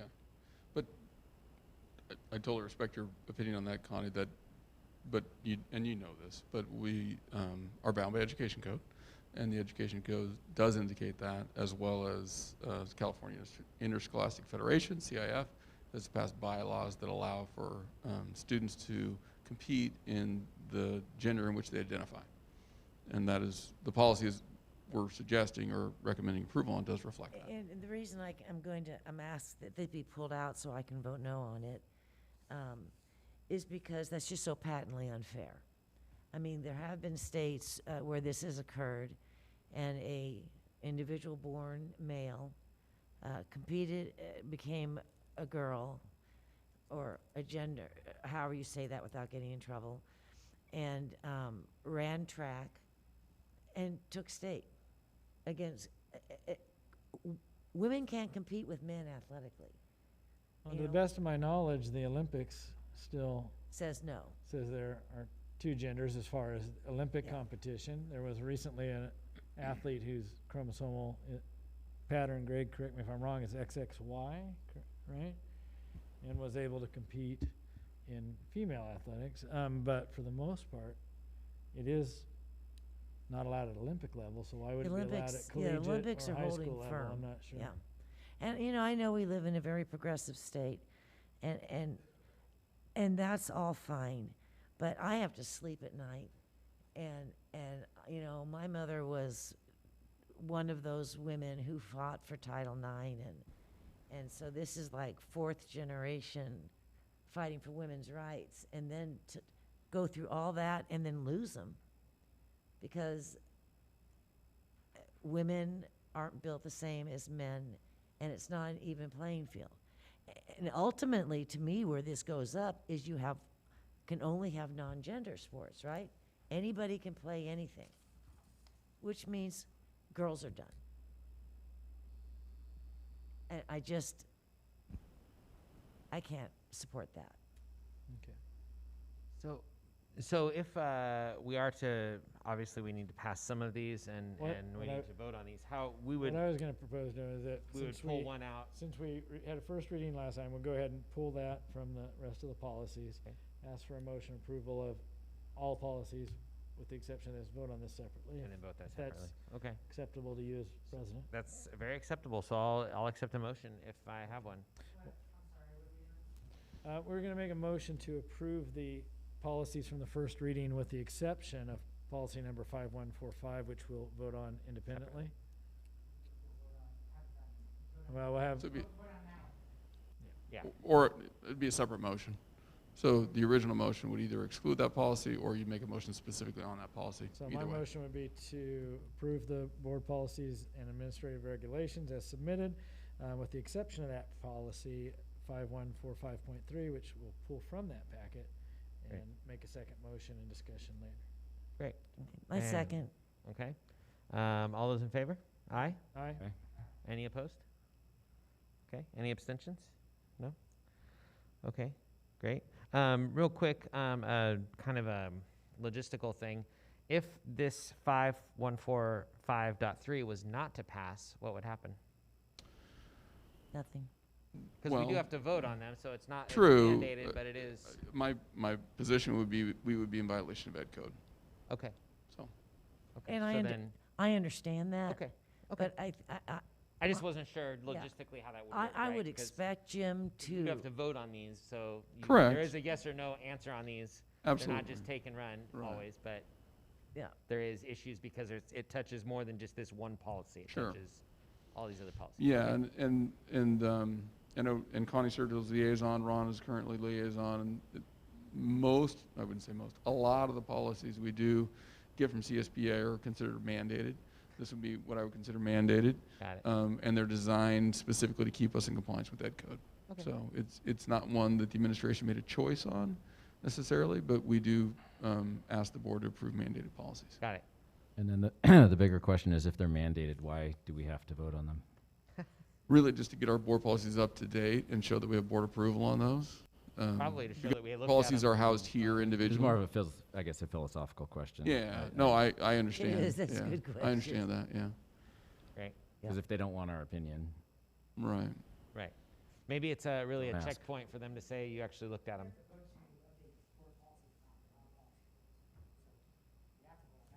Yeah. Why don't you ask the lawyer on the end there? I think that's, We got the gamut here. we've got the Care, criminal expert here. attorneys. It's a great board. Great. So with that discussion, I'll entertain a motion to move this next administrative regulation 5145.3. So I'll need a motion. I move that we not approve this policy because it's discriminatory toward women. Say again? Hmm. I already had a motion from Ron in a second. Oh, did you? No, Oh, not did we on not this. vote on the This is general, or this did one. you? I don't know that you actually took a vote on the original motion to Oh. So the approve original- the batch Yeah, of policies Batch, I thought we minus did. 514 Okay, I'm sorry. or 5.3. So we did have a motion, Vote to approve with the exception of removing that policy too. okay. Or, That was the Well, motion in the no. second. Oh, no. It was just a- Just to remove it from the original remove it vote, from the and I packet, believe not what they're just trying. for Yeah. future Packet. meeting. okay. So did we not, do we have a motion and a second on Yes, that? Okay, so we just need a vote, a voice vote on Well, that again? Wouldn't it be better to have a motion to approve? Yes, that's what. That's what I thought your motion was to, But I thought yours was not to. Well, you but, just said No. but, okay, but okay, maybe. So I Hold on. think what's, I How think about what's happening this? here How about we is, start with the out of the court, we're The getting first- cart and horse ahead yes, of each the other. the first motion was never voted upon, Correct. is what Correct. you're saying. Laura's pointing So out we need that to there's, vote, so we had a motion and a second. I thought we had voted on it, but we did not. So, all those in favor of the first motion, which was to approve all of the, policies as first reading presented. pack minus 5145.3, Correct. please signify by saying aye. Aye. Aye. aye. And Any I feel like opposed? that's deja vu, because I think we did vote on I that. think we did too, but Gee, that's okay. okay. If we Well, didn't get now- the now we're minutes, That's it's okay, okay. sure. we've doubled down. It's okay. Sometimes I move fast. Okay. You So, are Okay. running a quick meeting. Sorry. so now we'll need Okay, now we'll need a new second, a motion for for this AR 5145.3. 5145. Correct. And I believe I had a motion on the table. Is that correct? Yes. Okay. No, I had moved, I But- had moved that we not, Sorry. You want to explain? I just don't understand why we're voting. So the vote we pulled was this to, one, we voted independently. Yes. right, and We haven't voted on that yet. so the board policies minus 5145.3 were approved, and the previous motion included excluding that one, and so it could be voted on individually. And so Joe is now seeking a motion on that, which Connie has I have a begun. motion. So now I would seek a second on that, which is for that one individual policy. When do we have further discussion? After a second, or? Your options at this point, there's been a motion made to And we had not approve the discussion. policy. If there's no second, that motion would die for lack of a second.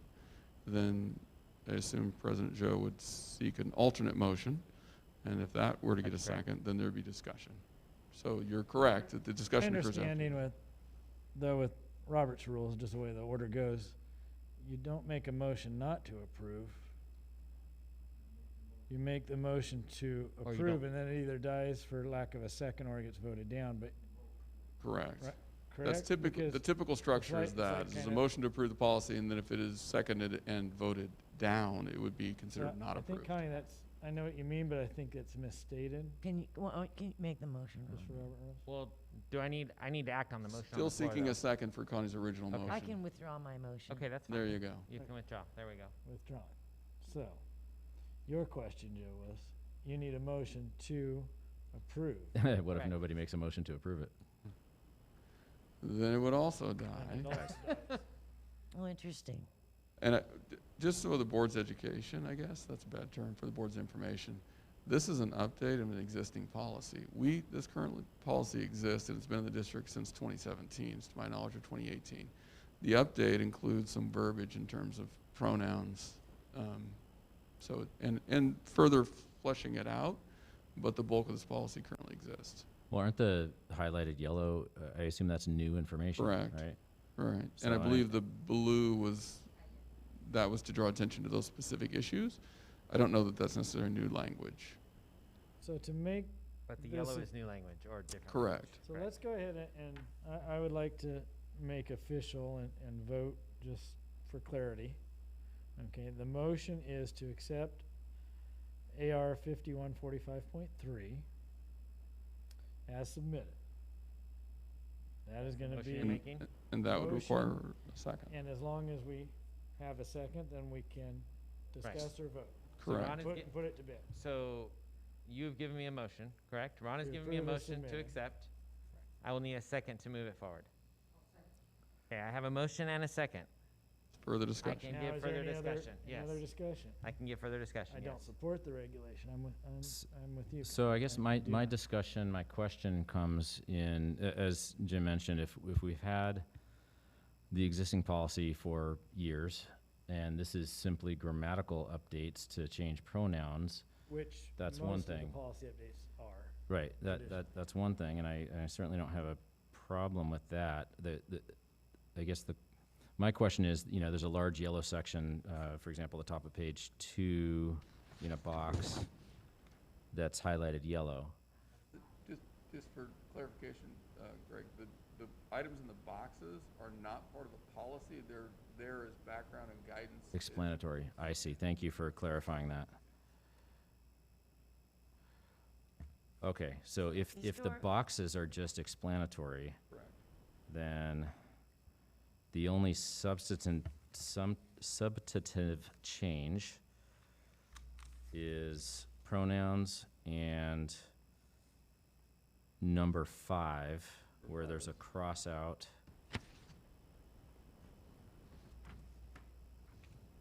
And it's talking about changing names.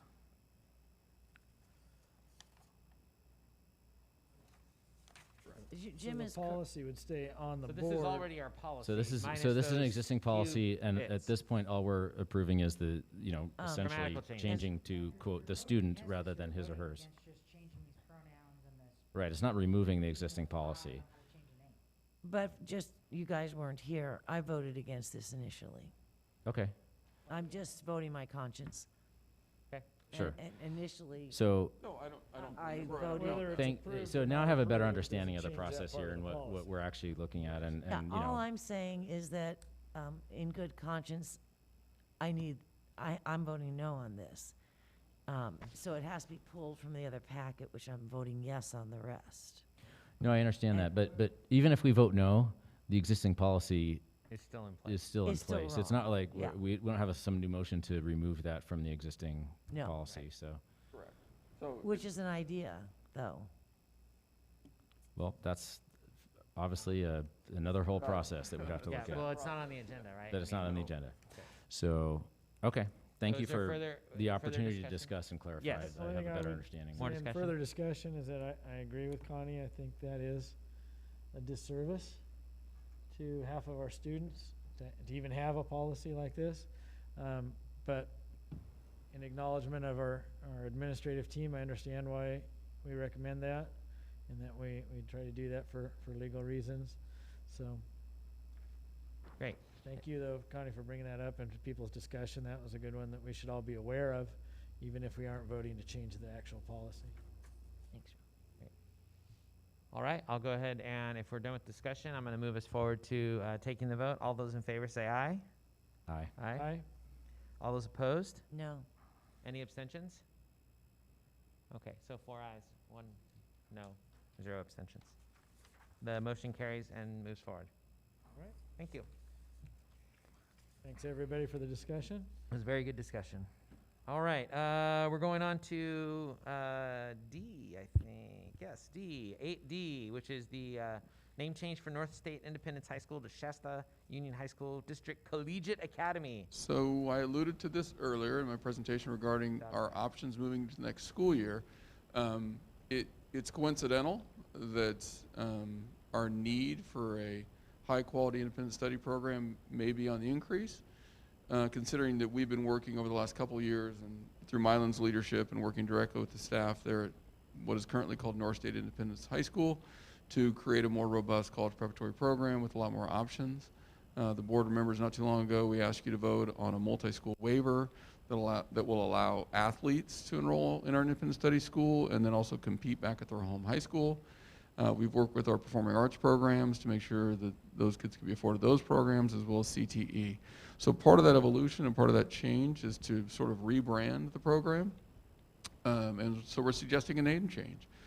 We worked with the staff there currently teaching in the program and batted around several ideas, and the idea we're proposing to you tonight is that that North State Independence High School be renamed to Shasta Union High School District Collegiate Academy.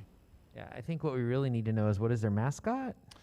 Hey, top of my head, I am not certain. Like they an have apple, one. like a computer? No, Or, no. Okay, no. Is it Stallion or is that Pioneer? Stallion, okay, it's a Stallion. My bad. A stallion? Is that what you said? Nice. Hey, All right. Is specifically, just a question, is college prep for their student body a kind of a stated mission or goal? I mean, in other words, does that part of the name really fit their mission? well, I think that's why we're actually looking to change that a little bit, Greg, to be honest, that we're trying to make sure that students who enroll there understand that that is definitely a goal, and it fits in really with, from my perspective, a district goal. We've talked about the number of students we'd like to see complete the A to G curriculum, and not, to be clear, and I don't want to derail us down a whole other conversation, but that's not because we think every student should go to college, but we do see that as a great, excuse me, as a great baseline to achieve, that we'd love to see every kid A to G eligible. So it does fit better, I think, with the overall district mission in stating it plainly like that. But I have the same concern. I believe that that might there might be kids who need this independent study program and won't attempt it because it looks like it's a college that they're not planning on going to college, but they need to do their work in independent study, and that might be confusing to them, that maybe they're not eligible because that's not the path they've chosen to take. I mean, I can understand the concern. I don't know that, I mean, obviously we have to see how it plays out, but I don't know that it's going to be an issue. I know a lot of the students who are not, if we're talking about students who are not being successful in the typical program and the potential for them to enroll, that's certainly still an option. But most times that's done with advice and guidance of a counselor.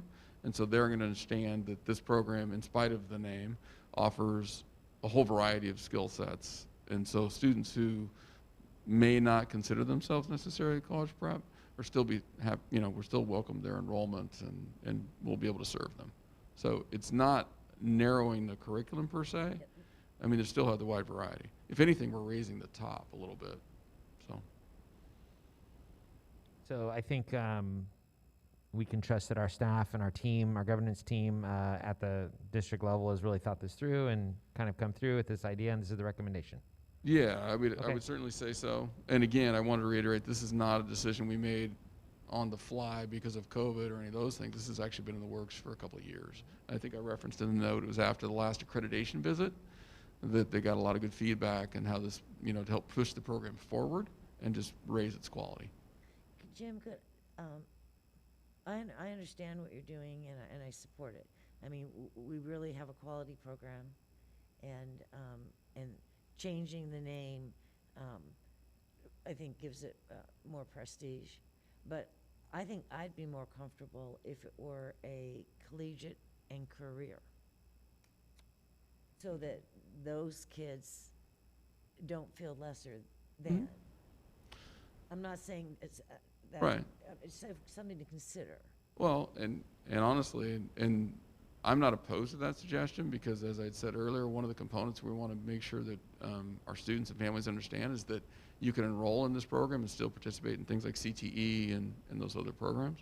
So, you know, an option for the board is to not make a motion, essentially table this. We can kick it back to staff. I wouldn't, and the reason I say that is I wouldn't, the input and the effort that went into bringing this recommendation, I'm happy to go back through that road, but I wouldn't want to just make that change on the fly and all of a sudden say, oh, by the way, this is what we're doing. Yeah, So I'm not suggesting that. I'm just Right. saying that I think maybe that could be taken into consideration in terms of, something a little more all-encompassing. yes. Can you just clarify again, so the name change impetus, as far as that, you choosing the specific words, was that generated from the staff, students, parents, kind of, or More how staff did than they get anybody to else, to be staff? honest. I Okay. mean, and again, this is because largely these conversations occurred during the shutdown Yeah. period, Yeah. but there was not a lot of opportunity for parent or student input, but largely conversations between administration And then staff. you can't have everything by committee. Right. I'm not trying to suggest that we should have done that. I was just asking where the. Right. where No, it was mainly the staff generation and of the- staff and admin. Of the title, okay. Right. Great, so we do need to take action on this, so if there is a motion, I will entertain it. If somebody wants to make a motion on this. I would move to table it and send it back to the administration for reconsideration. Okay, I have a motion to table it. Do I have a second for that? All right, hearing none, I would say that the motion dies. Just for lack of second. So I'll make a motion to approve as presented. Okay, I have a motion to approve. Do I have a second? I will second that. And so we have a motion and a second. All those in favor say aye. Aye. Aye. And all those opposed say nay. Nay. I have one nay, and then I'll say aye. You're going aye?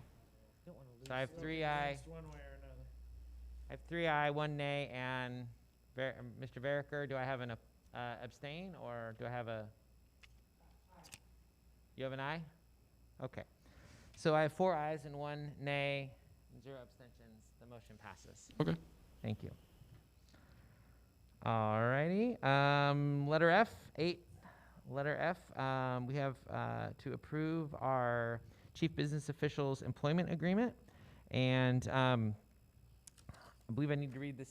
Do I need to read this first statement before that? It's after. David's, we don't have to report out. Okay.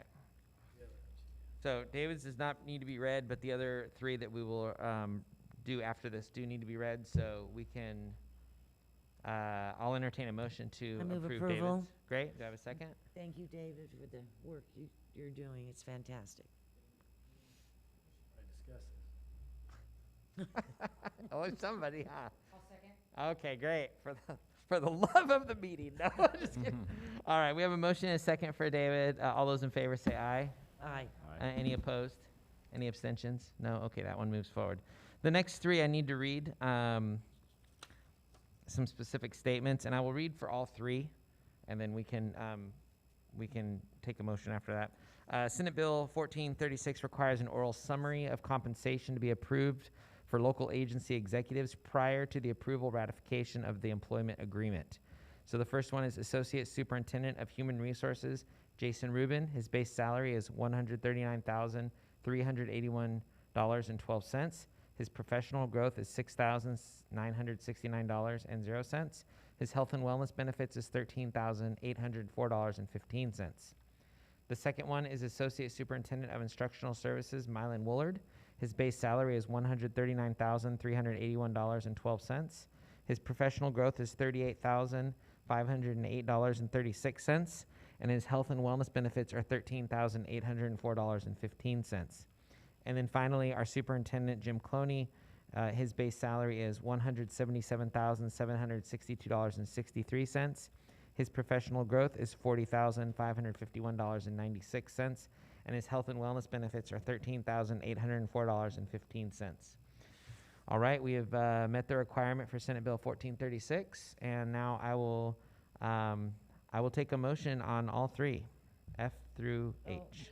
No, we have to. You do need it individual? individually. Yeah. Okay. I will take a motion on F. I'm sorry, on G. I move approval. Great. Do I have a second on G? Second. Great. All those in favor say aye. Aye. Aye. Thank Any you, opposed? Mylan, for the work you're Nope. doing. Great. I will entertain a motion on H. Motion to approve H. Great. Do I have a second? Great. All those in favor say aye. Aye. Aye. All those, any opposed? No.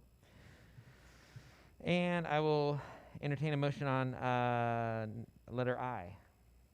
Motion to approve I. Great. Do I have a second? Second. Great. That includes boardroom, parking spots. Always try. All right. All those in favor say aye, please. Aye. Aye. Any opposed? No? Great. Thank you so much. We're going to move right along to budget 8.2 and the budget update, and I'm assuming this is coming from Mr. Flores. Do we have to have the air conditioning on? Is anyone else cold? Am I just in a bad spot? You cold too?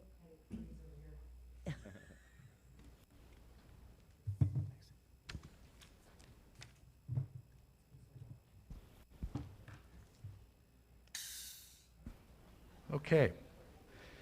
So this is updating the information from the budget that was actually adopted by the state. It was adopted on June 29th. It closed a $54.3 billion budget shortfall. Back in June, when we adopted the budget for 2021 and the next 2 years, that was based on the May revise. What I'm going to present this evening is changes to our adopted budget from June based on what was actually adopted on June 29th. Some highlights. State borrows $8.8 billion to help close that budget shortfall. Also utilizes borrowing, transfers, and deferrals of $9.3 billion. Has revenues of $4.4 billion. Looks to receive federal funds of $10.1 billion. Cancels expansions and updates of $10.6 billion. And triggered reductions, additional deferrals of $11.1 billion should the federal revenue not materialize. Schools are funded off of what's known as Proposition 98 that was passed back in 1987. That is essentially the formula used by the state legislature to determine how much funding goes to public schools. For 2021, that guarantee amount based on Prop 98 is $70.9 billion, which is about $10 billion less than what we had in 2019. Again, the state utilizes a lot of deferrals. This year, for example, they deferred $1.9 billion from last month to this month. And what's important about that is that that's crossing 2 fiscal years. And when the state defers money like that, it basically signals that that's money the state did not have to come up with in 1920 when they do the deferrals. So basically they shifted money into 2021 that really we should have received in 1920. But it helps the state budget look a little better for 1920. In 2021, they're going to defer an additional $11 billion. And what happens there is that beginning with the month of February 2021, they'll begin deferring our funding into 21-22. So money we should have received in February, March, April, May, and June won't come to us until after July 1st. And that's what that will do is create a cash flow issue for us.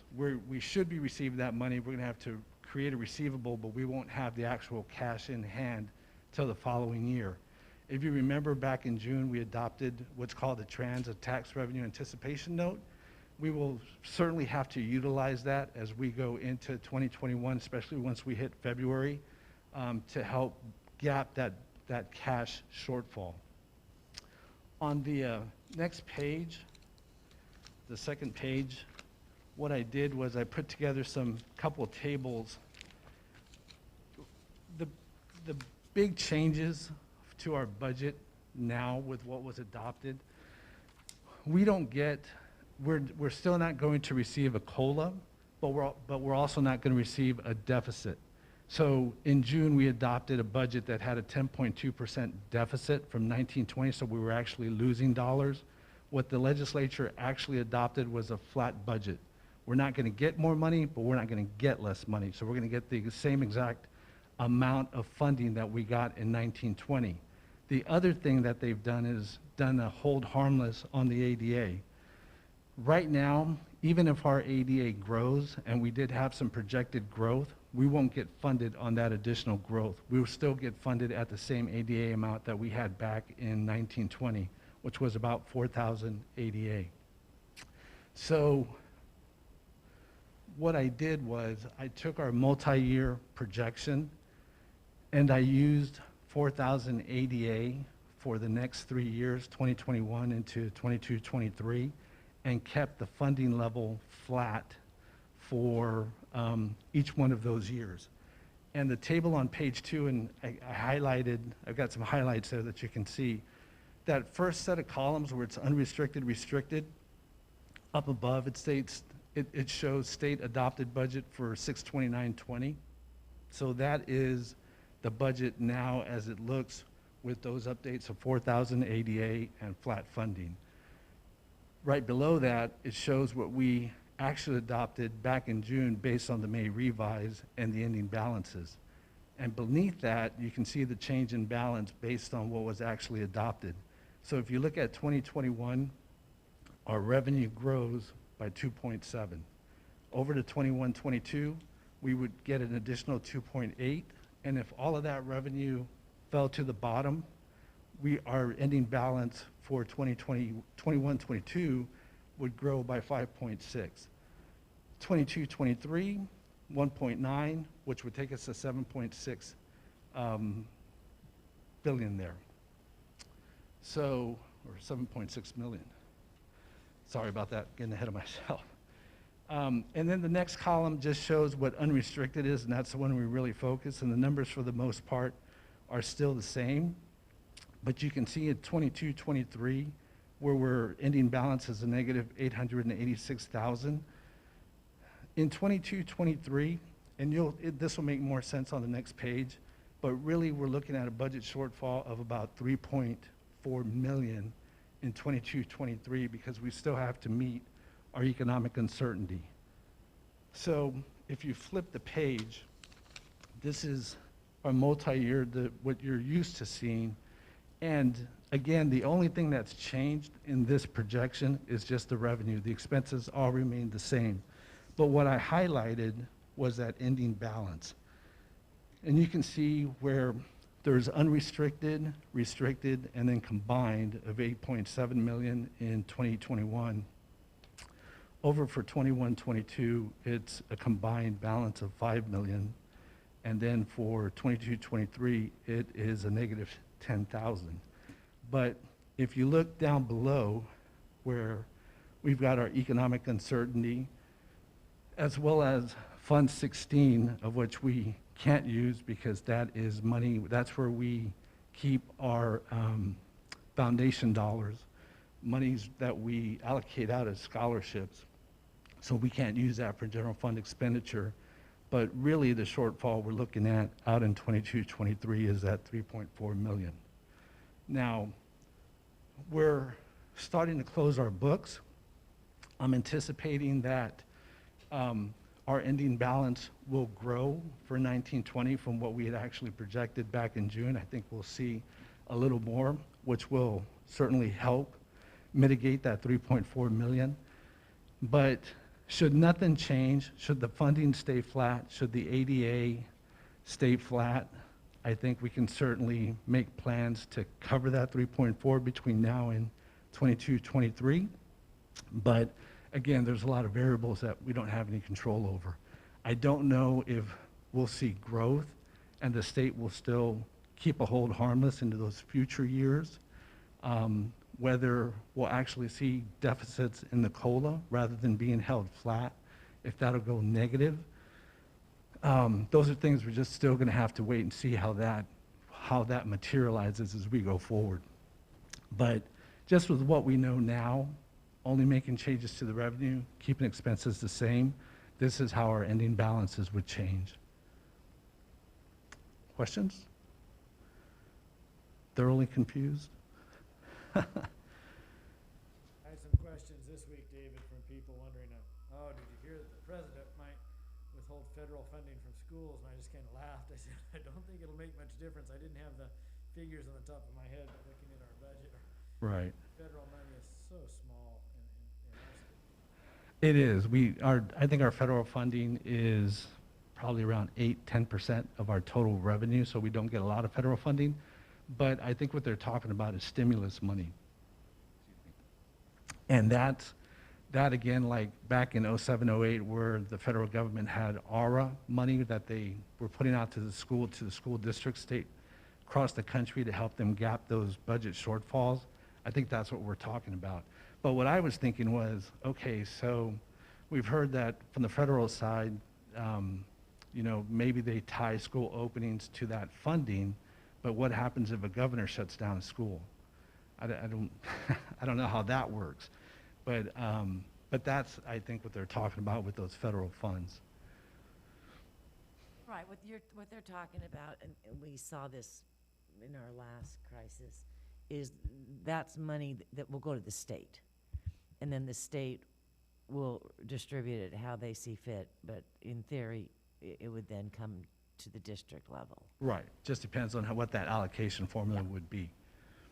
And what kind of mandates the federal government would have on that funding, whether it's But what's specifically interesting, meant for because schools I've or been not. talking to people about this too, and that most people don't understand that the federal government's not the primary funder of education. No, that's the point Right. I was making too, yeah. Yeah, you're like going, no, it's the state taxes, it's not the feds. Correct. That is absolutely right. So that's the update based on what was actually adopted in the legislature on June 29th. All right? And that's just information, nothing to vote on. Thank you for spending all your time in who knows what land. You're welcome. All right. Hopefully we'll have a good recovery and this won't come to fruition. Cool. Moving right along, we have a approval for a rural school bus pilot project resolution.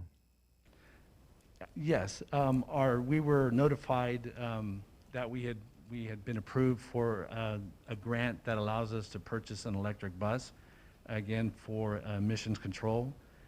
But we need to have board approval in order to complete the paperwork to get the process going, which is what's here this evening, is the resolution to accept that. Great, will be like a Tesla bus. Oh. Yeah. I move approval. All right, we have a motion and a second. All those in favor say aye. Aye. Any opposed? No? Any abstentions? Nope, the motion carries. Change orders for our bond projects, I'm assuming, yes? Or we need to discuss the bond project, sorry, first. Right. I got ahead of my check marks. So just a update here. So last week, we had a special board meeting and we approved 2 bids. One of them was for the EHS classroom project. The second one was for the U-Prep locker room project. Those should start, I would say, probably within the next week or 2. The Shasta High School football field is complete. Work is ongoing on the Harlan Carter gym floor. The Foothill High School field and track work, along with the EHS track work, is still ongoing. But I know that this week the turf for the Foothill field came in. Paving projects have begun at all of the sites, just anticipating completion by the second week of August. there's a short window on that. Over at Shasta High School, the M&O staff has cleared out the 400 building. That's a bid we've been working on. We're going to go back out to bid for that. But we had to get all of the equipment out of there, and the M&O staff out at Shasta High did a great job of getting it all out and getting it ready for when that bid is approved. They can start work right away. The next 2 bid openings that we have, or actually the 1 bid opening that we have is on July 30th, and that is for another Shasta High School project, which is the music building and rooms 216, 217. Those are 216, 217 were science classrooms. We're looking to convert those back to regular classrooms, and we're tying that in with some music building updates that we're doing. Over at EHS, rooms 66, the science portables, and the 100 portables have all been cleaned out. If you remember, the science portables and the 100 portables we had to get out of there so that we could continue with our paving project. So those have all been cleaned out, and we're still, I think we still have some interest in from other entities looking to take some of those 100 buildings that we're trying to get nailed down and done. And as of June 1st, the first coat of rubber has been applied to the Enterprise track. We kind of redid that whole track, took it all the way down to the dirt, bringing it back up. So the paving piece of it is done, and now they're starting to apply the rubber, and they're probably much further along than that by now because this is on June 1st. Over at Foothill, we've got the ag building going, and that's about 80% installed, so that's going well. And again, we've got the turf field and track that's in progress out there. And then just district-wide, we have the paving projects that have started, and again, looking to get that completed really right around that first week of school in August. So that's a tight timeline, and they're getting at it pretty good. Okay. Questions? Nope. All right. All right. We have some change orders to push through here. So Shasta High School turf and track. Yes. When they took off the turf, there's that brock that's underneath the turf. And what they found was some of that brock had been installed incorrectly the last time we had it done. So they went ahead and removed it and replaced it and put it in correctly. That's a $54,000 change order. Okay, great. I'll entertain a motion for that. To approve? Great. A second? Do we have a second? A second. Okay. All those in favor say aye. Aye. Aye. Any opposal? Any abstentions? Nope. Okay, moving on. Gymnasium floor? Yes, they were looking to secure the floor on that one. It was determined that the existing condition of the subfloor was not adequate, so rather than nailing it, they decided to screw it in, just again for stability, and that's a $20,000 change order. But those are the only 2 change orders for those projects that I would anticipate. A lot of screws. Yeah. Yeah, 20 grand for screws instead of nails, is that what I heard? Prevailing wage. They're government issues. Wasn't there some replacement of the underlying works as well? Yeah, there was some underneath to support the floor. They did replace some of the subfloor as well. Move to approve? Great. Do I have a second? Second. Great. All those in favor say aye. Aye. Aye. Any opposed? No. Great. Moving along. DSA Inspector of Record for Enterprise High School remodel. I move Prep locker. approval. Great. And do I have a second for that? Second? All those in favor say aye. Aye. Aye. Any opposed? Any abstentions? No? Okay. Motion carries. She's not retired yet. All right. Thank you, David. Thank you. Instructional services. College to career pathways partnership agreement. Okay. I have a motion on the floor. Do I have a second? A second. Great. I have a motion and a second. It's always good to be at the end of the agenda. I needed to get some steps in. No, I just give me a hard time. Get back up. All right. You want to hear something about it? I do. Go ahead, Mylan. On that, Oh, jeez. there goes my knee. That would- This is He was very anxious to get out of there, though. this is tied to our college, which is out at Shasta College, And this is a 3-year agreement with the college where our students who are in College Connection actually can get dual enrollment credit for coursework they're taking out at the college. With a number of districts in our county, Fall River, Trinity, Gateway, Anderson, and ourselves. And so we currently have about 65 Shasta Union High School District students there, and this will allow them to get their dual enrollment credit for the coursework they take. So Mylan, does that mean that previously they've not been getting college credit? Yeah, this is a new thing that the community college has put together, and yeah, they want to be able to put that on their transcripts. But previously they were taking classes at the college and they weren't getting college credit? Correct. Wow. Okay, I'm all for this.